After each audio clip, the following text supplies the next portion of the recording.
whatever. Oh, God, it feels so good to be back. It feels good to see this giant crowd of people in one spot. That's always nice. I miss this shit.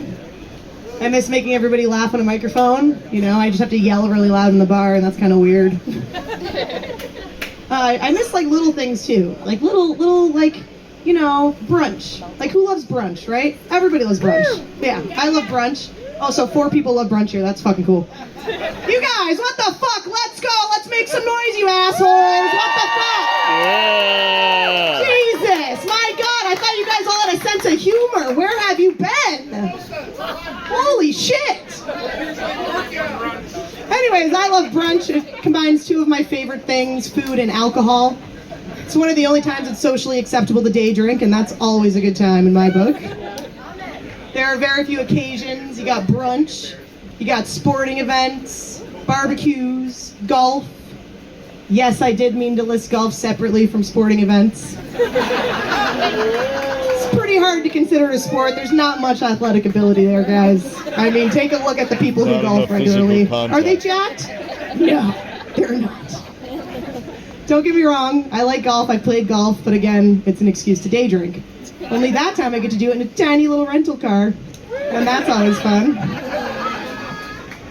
I definitely, like, as I've gotten older, I've come to respect alcohol more. Like, I used to just drink to black out every single time, you know, as quickly as possible. I still do that on occasion. But now I also can, like, go out to dinner, and I can have a nice espresso martini or a glass of wine and call it good and go home, and we're good.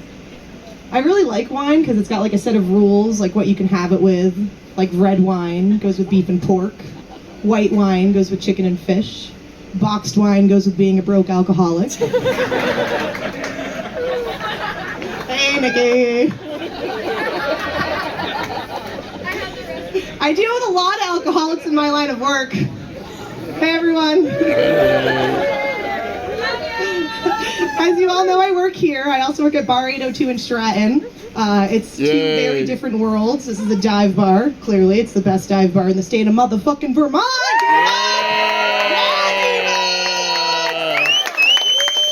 Bar 802 is a high-end whiskey bar. It's pretty cool. It literally is opposite ends of the spectrum, though. Like, there I make craft cocktails. Here, if someone asks for a craft cocktail, I'm like, get the fuck out of here. You're a dive bar. No. It's funny, like the other day there, just as like an example of the different world, we had a regular and he was in with 2 guys and they were all being a little creepy, like men do sometimes. It's the name of the game though, you do what you do. So they're all talking and they're like doing little things like, you should just go on a date with me. Like, sir, you're older than my father. What, do you need a drink? I don't think you need a drink, actually. I take that back. And one of the guys, he's the regular, he's like, you know what, we're gonna get 3 neat Boss Hogs. So for those of you who don't know, because we're all at D-Bag, so obviously you don't drink Boss Hog, it is a very expensive whiskey by Whistlepig. So the only reason it's top shelf, and I don't mean top shelf as in just like it's a nice liqueur, it is literally on the top shelf. So I have to get a ladder out to climb up it to get the bottle out, which is specifically why this man who always drinks tequila and vodka is asking for this whiskey.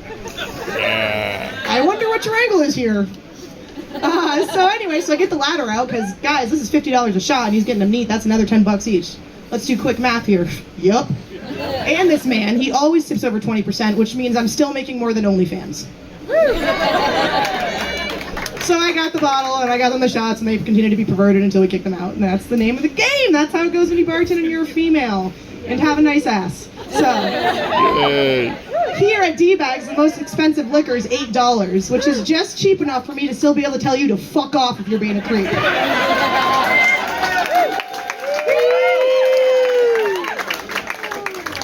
You guys are great. Thank you for being cool. Well, you're friends with all of me, so, well, I'm friends with all of you. I take it back, I meant all of me. Yeah, right? Which one? I got a couple bosses listening, honestly. Oh, yeah, so last year when there was no bars or restaurants open, I started doing something I never thought I'd do to make money. I started working with wood. Yeah.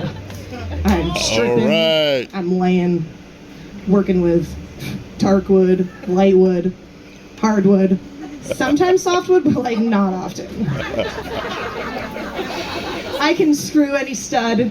I'm great with lube, even better with cock. Yes, I started doing general construction. It's really funny to like work in a male-dominated field because everything is sexual. Like, you guys really do just think about sex all the fucking time, huh? It's cool, me too. It can be dangerous though, because like I think someone's like making a joke. I say someone, I just mean my boss. Like, there was this one time, I'm at the local hardware store with Chelsea, and we were like, oh, we're gonna make our boss's life easier, we'll pick him up what he needs. So I text him, what do you need? So he texts me a picture of just plain old acrylic painter's cock. He says, get 4. And then he sends a text that just says, big stretch cock, get 2. So we're in Dub Dub, and I'm looking around, and we find the acrylic cock, because that's, yeah, it's right there. We're looking, no big stretch, no big stretch. And then finally we're looking at each other, and we're like, okay, this doesn't exist. This motherfucker just wants me to go over to an employee and be like, hey, do you have any big stretch cock? Because we need 2. It turns out he didn't need it, and it's a real thing, so. What the fuck? So that was weird to start doing that, but honestly, like, I'm really happy I've been doing that, because it's a really, all the things I'm learning are great skills to have, because one day I will own a house when the housing market fucking crashes or whatever in 5 years. That'll be cool. Exactly, fuck. 2020, you know, everybody was, we had a lot of weird year. It was very rough. I will say that for me, 2019 was worse. I had a lot of shitty things happen to me that year. I broke my ankle. I lost a job in Albany doing cosmetic tattooing because I couldn't commute there with the broken ankle. I lost 2 family members to suicide. I had to put my dog down. It was a lot. So 2020 honestly was like a walk in the park. I got to hang out by myself in the woods all the fucking time. It wasn't that bad. So it was just like, I don't know, I had all these bad things happen to me, and I think that all made me funnier because I was like looking for things to make jokes about because I needed to laugh or I would go fucking insane. So I started writing all these jokes, and I'm on crutches because I had the broken ankle and I have a cast, and I just thought it'd be hilarious to joke about going from like a struggling stand-up comedian to a comedian who was struggling to stand up. Right? And at first I thought it was an open mic, and then I found out it was a contest, and I was like, well, fuck it, it's still 5 minutes, right? It's the same jokes, and either I win or lose. And then I won, and that was fucking cool. So, right? That was sweet. It's like they say, comedy is tragedy plus timing. So I had a lot of tragedy, and then I had good timing because I couldn't fucking work, so it was great, you know? Fast forward to now, it's 2 years later, and I'm all here, no broken anything. I should knock on wood because I hurt myself a lot, and I'm getting drunk tonight. Woo! Yeah, feel free to buy me a shot when I get off the stage, motherfuckers! But like, not all of you, please, or I might die. But yeah, fast forward 2 years to now, I'm doing really good. I feel good physically, mentally, like it's all good. I got great jobs, great bosses, Mel and Jason, Rebecca, Bobby from Barreto 2, Mike Fayette, they're fucking all awesome. I'm really lucky. My dog is heartworm free that I adopted last year. Yeah! Give it up for Coco, my little bean. But anyways, basically what I'm saying is I'm surprised you guys are laughing because I'm surprised I'm funny still. Because my life's good. Yay! I'm just kidding. I'm just kidding, guys. I've got enough emotional trauma from my childhood to last me long term. Because it's like the other saying goes, did you have a good childhood or are you funny?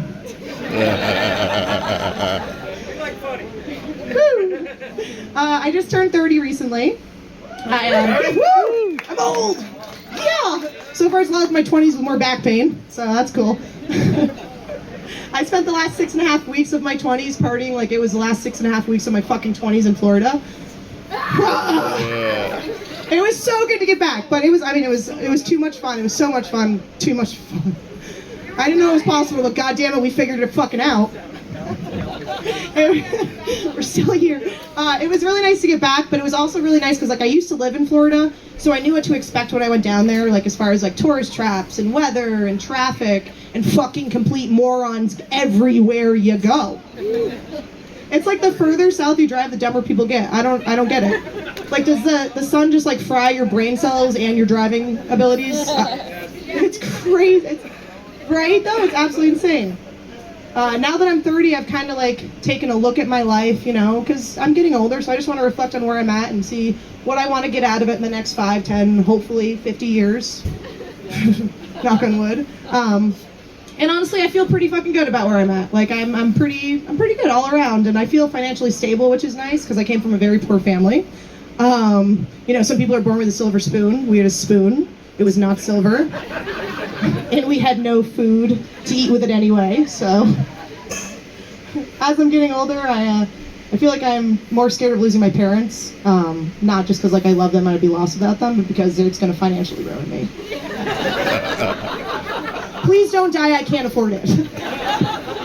I'm not inheriting anything but debt, folks. Yeah, it's not just funeral costs, I am fucked. Is it too late to get emancipated? And do they have to know about it? I don't know.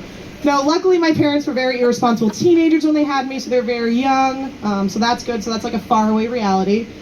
So I just got to keep saving for that one day, you know? The thing that I should be worried about at my age is not losing my parents, but becoming a parent, because now you want to talk about financial ruin. No, thank you. Having kids is fucking terrifying. I just can't. Parents are like, oh, it's the best thing to ever happen to me. You know what's better to me? Money, time, sleep, vacation, silence, freedom, just to name a few. Just to name a few. I just like, why would I want to do that? People are like, oh, my little Jennifer, she's my gift, she's my everything. You know why that's your everything? Because you can't fucking afford anything else. I'm just saying. I'm all set. People spend so much money to have kids too. Like they'll spend thousands of dollars at a fertility clinic. You could probably get a trailer at an Alabama trailer park for way cheaper and end up knocked out in like a week. Just try that. I don't know. Like, is your DNA that special that it needs to be cloned, folks? Come on, just adopt, please. You're not that cool, I promise. None of us are. I don't know. I just like, having a kid is terrifying. I was talking to I'm not going to name her name actually. She was going through a really difficult time. She's really stressed out about something, and she was like, oh, I'm on my period, and my hormones are raging, and I just don't know what to do. It wouldn't be so difficult if I wasn't on my period. She's like, if I ever get pregnant, I'm probably going to kill someone. And I was like, honestly, me too. And she looked at me confused, and she's like, I don't understand. Like, you're never stressed out. You don't get stressed out. You're always calm. And I was like, yeah, but that baby would die. Don't worry, guys. I'm not out here killing babies, but I would. Plan B will always be my plan A. Plus, on top of that, I'm on birth control, so like every 3 months I get shot up with hormones and God knows what else on the off chance that I let some guy who probably didn't even get me off first come inside of me.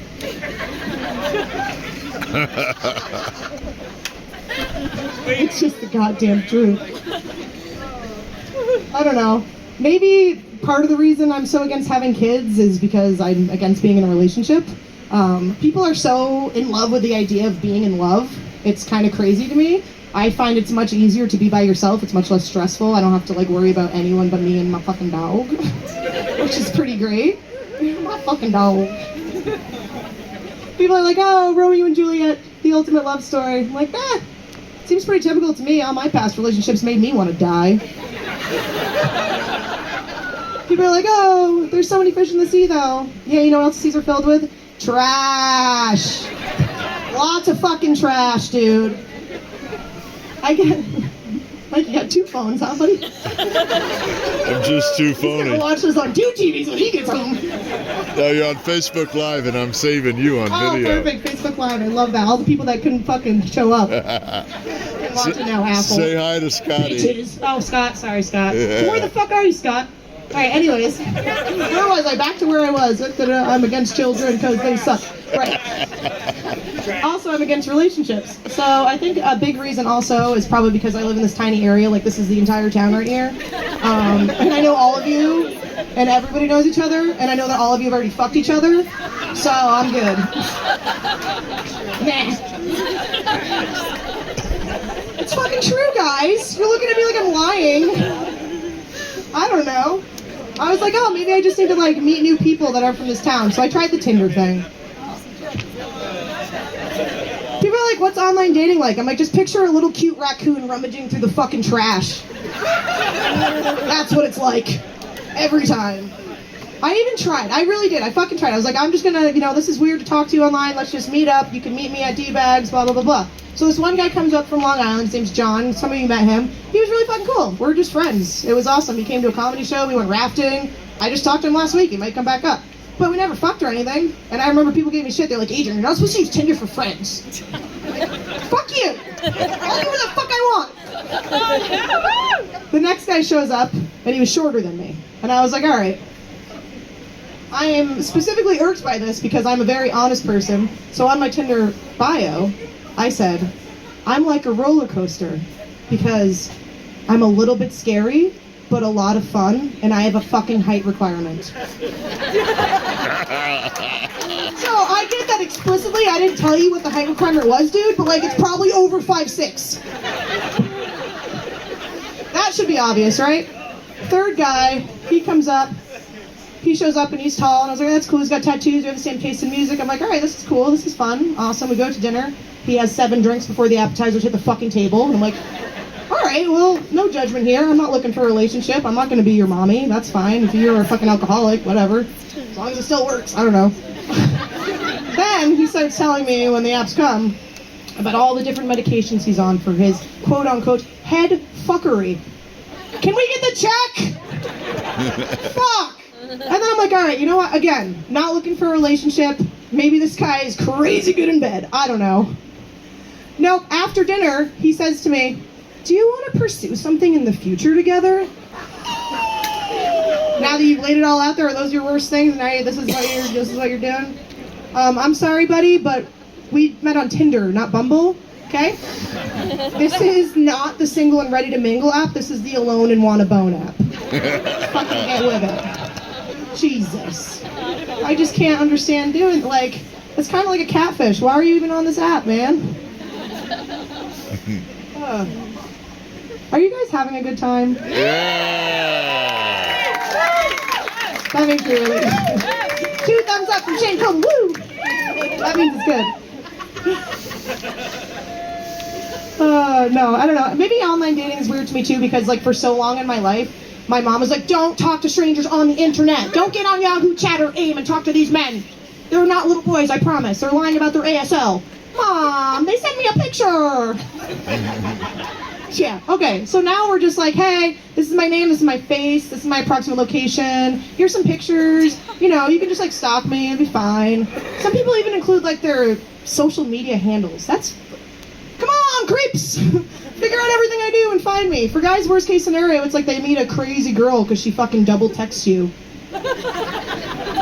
For girls, worst case scenario is we meet an actual psychopath and we get drugged, raped, and fucking murdered, so fuck you guys. I've never understood drugging someone. I mean, I've had sex on drugs. I've had sex with people on drugs. But it was never coerced. It was never forced. Okay? It was mutual. It was a mutual thing. I mean, halfway through I was like, I gotta get the fuck out of here. But for the most part, it was mutual. Maybe it's because I'm a girl and I don't have to drug people to get them to want to sleep with me. I can just be like, hey. And we're good. Maybe if roofies did something else, I'd use them. Like if I roofied you and suddenly you knew how to make me come. I'd have a refillable prescription from wherever you get that shit, fucking.com. Side note, I don't understand why women fake orgasms.